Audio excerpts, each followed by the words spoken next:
युद्ध की कथाएं रम्य होती है साहब, और भीष्म गिरते शिखंडी की वजह से। तो ये जो वरदान दिया गया था, फिर तो वो यक्ष के पास जाता है कि आपका पुरुषत्व ले लो, मैंने तो उधार लिया। फिर कुबेर प्रसन्न होता है, यक्ष का मालिक, और उसने कहा कि अब आजीवन तुम्हें ये मुबारक है। ऐसा ऐसी कथाएं बड़ी प्यारी। तो शिखंडी की कथा कुछ इस रूप में महाभारत ने उसकी सराहना की है। देव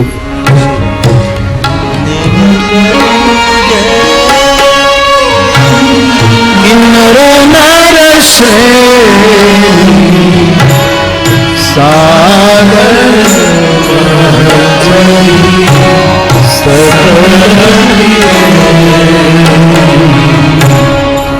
सूर किन्नर नर नागवनी जय जय जय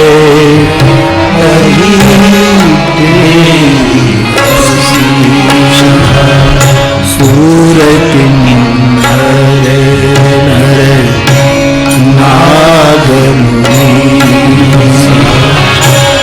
जय जय जय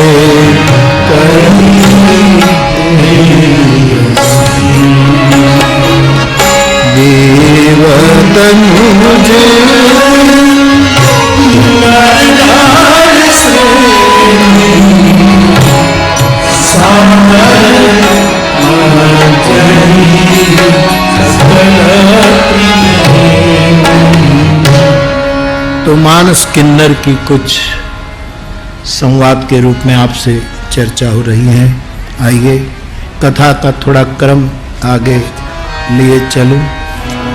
भगवान शिव हरि इच्छा को शिरोधार्य करके एक बट वृक्ष के नीचे बैठकर नियति ने जो निर्णय किया होगा वो ही होगा, मैं क्यों तर्क वितर्क करूं, ऐसा विश्वासी निर्णय करके एक वृक्ष के नीचे बैठकर हरि स्मरण कर रहे हैं। और सती दक्ष कन्या राम ब्रह्म है कि सामान्य व्यक्ति है, उसकी परीक्षा करने हेतु राम के पास जाती है। कथा से आप परिचित है। बहुत सोचने के बाद सती ने सीता का रूप लिया। सती है, सब कुछ कर सकती है, काम रूप धारण कर सकती है, तो सीता का रूप लिया। कथा याज्ञवल्क जी भरद्वाज जी को सुना रहे। सोचा रहा कि सीता का रूप लेकर जाऊं, तो ये तपस्वी अपनी पत्नी के वियोग में रो रहे हैं। मुझे सीता समझ करके मेरे पास दौड़ कर आएंगे और कहेंगे कि हम कब से आपको खोज रहे हैं, आप कहां थी। और यदि ब्रह्म होंगे तो मुझे पहचान लेंगे कि ये तो जगदम्बा सती है। सामान्य होंगे तो सीता समझकर खुश हो जाएंगे। यही एक उपाय है परीक्षा का।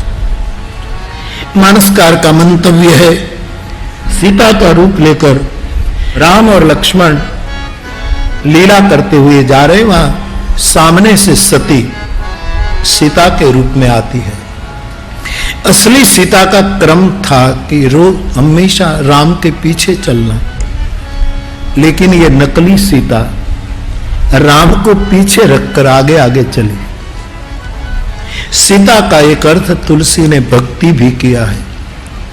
असली भक्ति, सही भक्ति ईश्वर के चरणों का अनुगमन करती है, लेकिन जो दाम्भिक भक्ति है वो तो ईश्वर से भी आगे बढ़ करके अपना प्रदर्शन करती है। असली भक्ति ईश्वर को प्रणाम करेगा, लेकिन नकली भक्ति के सामने तो ईश्वर स्वयं प्रणाम करेगा कि हद हो गई। हुआ भी ऐसा, जैसे सती सीता के रूप में सामने आई, यहां से राम लखन आ रहे हैं, राम तो मर्यादा से भूमि के कुछ भाग को ही देखते देखते चलते हैं। लक्ष्मण संरक्षक है, जागरूक है, चारों ओर देखते रहते हैं। तो आगे देखा तो सीता के रूप में सती को पाया। लक्ष्मण पहचान गया कि ओ दक्ष कन्या सती, शिव पत्नी सती सीता का रूप लेकर आई, माजरा क्या है? लेकिन कुछ बोले नहीं। परमात्मा लीला कर रहे हैं, शायद एक प्रवेश इस लीला रूपी नाटक का ऐसा भी रहा होगा। मेरे हिस्से में अभी कोई संवाद नहीं है, मैं चुप पीछे चलूं वही बेहतर है।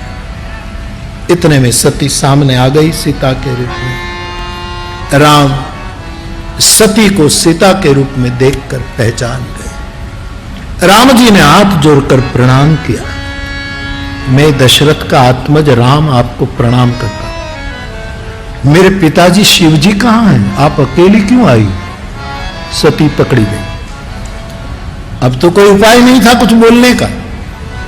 आप वन में अकेली क्यों घूमती? भगवान ने बहुत संदेशात्मक व्यंग किया कि सती ये दंडकारण्य है, यहां जो भी अकेले रहे उसको दुख भोगना पड़ा।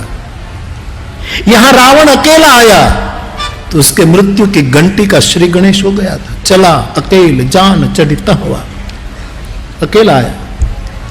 इसी जंगल में जानकी अकेली थी कुटिया में, लक्ष्मण को भी उसने मेरे पीछे भेज दिया तो जानकी का अपहरण हो गया। ये संशय का वन है, यहां अकेला रहना ठीक नहीं। और आप भी शिव को छोड़कर अकेली आई, विश्वास का संग छोड़कर केवल बुद्धि में तर्क लेकर आप यहां आई क्यों घूमती है? मेरे भगवान शिव कहां? सती रंगे हाथ पकड़ी गई, एक लफ्ज तक न बोल पाई, भागी। परीक्षा करने गई थी, खुद की परीक्षा हो गई। भगवान लक्ष्मण के सामने देखकर मुस्कुराए। लखन, ये हमारी ललित नर लीला है। आज सती जैसी स्त्री को भी भुलावे में डाल गई। सती का भ्रम निवारण हो इसलिए प्रभु ने ऐश्वर्य लीला की। जैसे सती जा रही है, सामने से राम लक्ष्मण जानकी तीनों आ रहे हैं। सती सोचने लगी, ओ राम लक्ष्मण तो पीछे थे, सीता का तो अपहरण हो चुका था, और ये मेरे सामने तीनों कहां से आ गए? ये क्या है सब? इधर देखती है वहां तीनों आ रहे, उधर देखती है वहां तीनों, पीछे देखती है, चारों राम ही राम, राम ही राम दिखाई। राम ने अपना व्यापक ऐश्वर्य सिद्ध किया। सह न पाई सती, आंखें मुंद कर रास्ते में बैठ गई। 2 घड़ी के बाद जब आंखें खोली तो पता लगा कछु न देख तह दक्ष कुमारी, कुछ नहीं दिखा। प्रभु ने लीला समेट ली। लेकिन सती को यकीन हो गया कि मैंने ठीक नहीं किया। अब शिव के पास जाऊंगी, वो तो बहुत उदार है, करुणा मूर्ति है, लेकिन मुझे पूछेंगे कि आपने किस तरह परीक्षा की, निर्णय हुआ कि राम ब्रह्म है कि ये भ्रम है, क्या है? तो मैं क्या जवाब दूं? एक ग्लानि से भरा हृदय लिए सती शिव के पास आई। शिव जी मुस्कुरा करके पूछते हैं, देवी बताओ आप कुशल तो है? संशय के रास्ते पर चले उसकी आश्रा कभी कुशल नहीं हो सकती। आप कुशल हैं? हंसकर पूछा, कोई रोष में नहीं, हंसकर पूछा, हंसी पूछी कुशलात। कैसे आपने परीक्षा की? सच सच बताइए देवी, क्या हुआ? अब सती शिव के सामने दुराव करती है, छिपाती है। एक अर्थ में कहो तो झूठ बोलती है, और तुलसी ने उसको चौपाई में लिख लिया। कछु न परीक्षा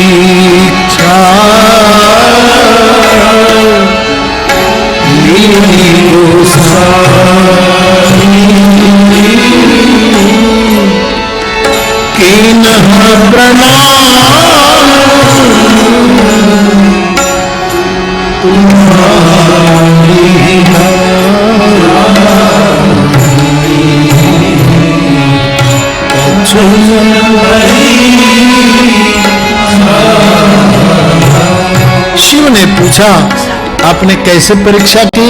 सती झूठ बोली, महादेव मैंने कोई परीक्षा नहीं की, आपकी तरफ मैंने भी प्रणाम किया। झूठ बोल रही, प्रणाम सती ने किया ही नहीं था, राम ने प्रणाम किया था। शिव को सती के शब्द पर जरा वो लगा कि ये शायद कुछ छिपा रही। महादेव ने आंखें बंद करके अंतःकरण के ध्यान में देखा कि सती ने क्या क्या किया, और तुलसी कहते पाया, तब देखे धरि ध्यान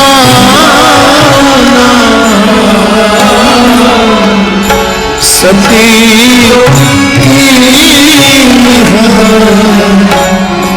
चरित सब जाना,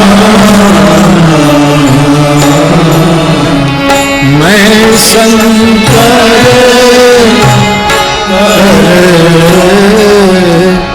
कहा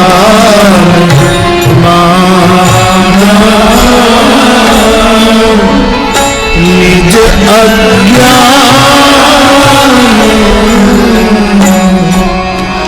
राम पर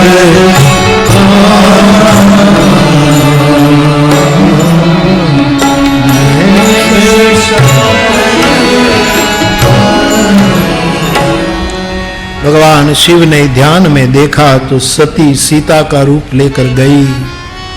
राम जी ने प्रणाम किया, पूछा भी कि शिव को छोड़कर आप अकेली दंडक वन में क्यों घूमती है?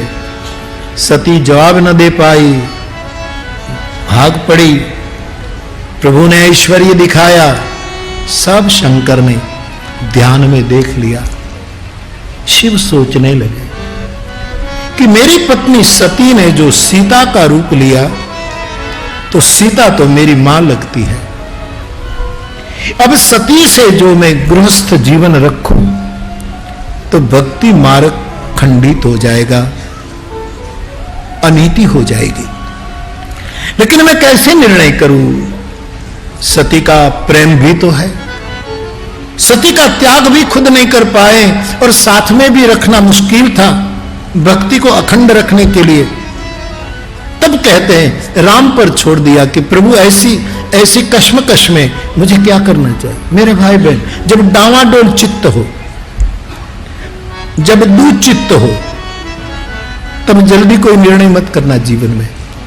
थोड़ा अंतर्मुख होकर भीतर बैठे हरि पर छोड़ देना, वो आवाज आए वो निर्णय करना, जल्दी मत करना। हमारी प्रतिक्रिया भी जल्दी होती है, हमारे कुछ निर्णय भी जल्दी होते हैं। नहीं, हमारे निर्णय हमारे होते हैं, हरि का निर्णय हरि का होता है। इसलिए साधक को चाहिए कुछ ऐसी डावाडोल स्थिति में थोड़ा रुके, थोड़ा धैर्य रखे, इतनी भी जल्दी ना करे कि गलत निर्णय हो जाए। शिव जी ने हमें ये सिखाया। शिव जी शांत चित्त से बैठे, राम का सिमरन किया और अंदर से राम की ही आवाज आई, और राम ने जो प्रेरणा दी उसी के मुताबिक शिव ने मन में निर्णय कर लिया, यही तन सती भेंट मोहि नाही, शिव संकल्प किन्ह मन माहि। जब तक मेरा ये शरीर, सती का ये शरीर रहेगा, मेरी और उनकी कोई भेंट नहीं होगी, वो मेरी माता तुल्य रहेगी जब तक इस सती वाला शरीर रहेगा। जैसे भगवान शिव ने राम प्रेरणा से ये संकल्प किया ही आकाशवाणी हुई। सत्य को तो सदैव सराहा जाता है, कुछ समय हो कि सत्य परखा न जाए, लेकिन आखिर में सत्य सत्य ही रहता है। सत्य की विजय होती है मैं नहीं कहूंगा, सत्य को हार और विजय से कोई लेना देना, इसी क्षुद्र बातों में सत्य कभी पड़ता नहीं। ये हारना जीतना ये बहुत सामान्य चीज है, सत्य इतना वरिष्ठ है कि इतनी छोटी छोटी बातों में सत्य नहीं उलझता। सत्य उसको पता है कि सत्य शाश्वत रहता है, सूरज सूरज रहता है, कुछ समय तक बादल आ जाते हैं। बादल कभी शाश्वत, कोई दीर्घायु थोड़े होते हैं, चिरंजीवी थोड़े होते हैं। पवन का एक झोंका पर्याप्त है, सूरज फिर मुखर हो जाता है। ऐसा सत्य जब इंसान के अंतःकरण में स्थापित होता है, प्रस्थापित होता है, तब आकाशवाणी होती ही है, अस्तित्व मदद करता है। धन्य हो शिव, धन्य हो। आपके समान परमात्मा की भक्ति को इतनी ऊंचाई कौन दे सकता है। सती ने भी आकाशवाणी सुनी। सती सोचने लगी कि मेरे भगवान महादेव ने ऐसा कौन पढ़ लिया कि आकाशवाणी बोलने लगी है। बार बार रास्ते में पूछती है, प्रभु बताओगे आपने कौन पढ़ लिया। संदेह होने लगा कि कुछ मेरे बारे में तो कोई ऐसा प्रण नहीं होगा। शिव बड़े कृपालु है। शिव ने सोचा कि मैं कहूं कि राम प्रेरणा से आपका शरीर जब तक ये हो, मैंने आपका त्याग कर दिया है, तो दुखी होगी। इसलिए बेहतर है कि मैं ये बात खोलूं ही ना। रास्ते में विविध इतिहास की कथा सुनाते सुनाते मैं सती को कैलाश लिए चलूं, तो बात टालते गए शिव, विषयांतर करते गए और विश्वनाथ पहुंचे कैलासा। विश्वनाथ कैलाश पहुंच गए। अपनी प्रतिज्ञा का स्मरण करके शिव कैलाश के भवन में नहीं गए। वहां भवन है, वहां ये है, ये सब अपनी श्रद्धा का वर्णन है साहब, ये कवियों का वर्णन है। मुझे लगता है अंतर कैलाश की बात हो सकती है, जहां विश्वास कायम निवास करता है। शिव बैठ गए। सती भवन में अकेली समझ गई कि मेरा त्याग हो चुका है। तब बहुत रोई, बहुत पछताई, लेकिन अब तो चिड़िया चुग गई खेत। प्रार्थना करती है परमात्मा से, या तो शिव से फिर मेरा समाधान करा दो, या तो ये मेरी काया मिट जाए, मैं समाप्त हो जाऊं। शरीर कृश होने लगा, दुबली होने लगी सती। निर्णय कर चुकी कि या तो शिव मिलन हो या तो फिर मैं मर जाऊं। मानस में लिखा 87,000 साल बीत गई। शिव समाधि में बैठे हैं बाबा साहब। ये एक करुणा है। आप देखो, शिव ने सती को इस भक्ति के कारण विलक कर दिया, लेकिन शिव भाग नहीं गए, वहीं बैठे रहे। सदगुरु को भी भागता था, वो आश्रित के द्वार पर समाधि लगाकर बैठता। ये विषय केवल भरोसे का है। जब लगे कि अब हद से बाहर बात गई, तब वो सहज समाधि से खुल जाता है, बाहर आता है, बाहर निकले। कोई बुद्ध पुरुष कभी भागता नहीं, भागे वो बुद्ध नहीं, वो जागता रहता है। इसलिए मैं इस पक्ष का यात्री हूं, मार्गी हूं, कि हमारे जीवन में कोई ऐसा बुद्ध पुरुष होना चाहिए जो हमारे द्वार पर डटा रहे। दिखे भले ना दिखे, ना सही, क्या जरूरी। वो फिल्म की पंक्ति है ना, तो जहां जहां रहेगा मेरा साया साथ हो, तो कहीं भी जाओ। 87,000 साल के बाद शिव जागे, राम राम राम बोलने लगे। मुझे कोई पूछे कि सालों की समाधि का फल क्या, तो मैं कहूं राम नाम। यहां भगवान जागकर ओम ओम भी बोल सकते थे, लेकिन इस शिव के मुख से तुलसी ने राम बुलवाया।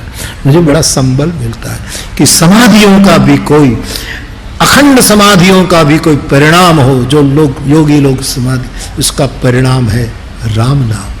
राम महामंत्र का उच्चारण सुनते ही सती को लगा कि जगतपति जागे हैं। अब मेरे पति के रूप में तो संबंध टूट गया है, लेकिन विश्वनाथ के रूप में, जगतपति के रूप में जागे हैं। जाई शंभु पद बंद। विपत्ति आदमी की तो विवेक को पुष्ट करती है, आदमी को धीरे धीरे धीरे विनम्र बनाती है विपत्ति। ठंडे पानी से स्नान करो और गर्म पानी से स्नान करो तो फर्क तो थोड़ा। उत्तप्त पानी आदमी को ज्यादा शरीर के छिद्रों को क्लीन करता है, वैसे जीवन में थोड़ी मुश्किल आदमी को थोड़ा विनम्र बना देता है। सुख बढ़े ना तो बंटवारा हो ही जाता है। अब 2 भाई है तो 2 मकान बना लो, अच्छा है व्यवस्था के रूप में, कोई बुरी बात नहीं, आलोचना नहीं, लेकिन सुख का स्वभाव है विभाजन करना कराना। अब ये तेरा, ये मेरा, ये मेरा। लेकिन 50 साल से 2 भाई बोलते न हो, लेकिन एक भाई के कर कोई दुख की घटना घटे तो बिन बुलाए दूसरा भाई आ जाता, दुख मिलाता है, सुख बिलक कर देता है। पसंद करने में विवेक जरूरी है। मैं ये नहीं कहता कि सुख का अनादर करो, प्रभु के प्रसाद के रूप में जो आए उसको कबूल करो, लेकिन विवेक रखो। सुख का स्वभाव है, इसलिए करे क्या, विवेक हो तो एक काम करना चाहिए कि सुख जब भी मिले तब खुद का अपने का विचार न करे, सबका विचार करे। मेरा सुख सबके लिए हो, इन मेरे सुख में सबका हिस्सा हो। तेन त्यक्तेन भुंजिथा, मैं त्याग करके भोगू। सती को इतने सालों का दुख उसको विनम्र बना गया। जो सती कुंभज ऋषि के आश्रम में कथा सुनने गई तो मुनि का स्वभाव का उसने विपरीत अर्थ किया, प्रणाम तक नहीं किया। राम के पास गई तब भी प्रणाम नहीं किया। इतनी जरा एकदम बुद्धि का एक उद्दंडता दिखी, लेकिन 87,000 साल का वियोग का दुख उसको विनम्र बना दिया। तुलसी लिखते हैं, जाय शंभु पद बंदन किना, जाकर महादेव को प्रणाम किया।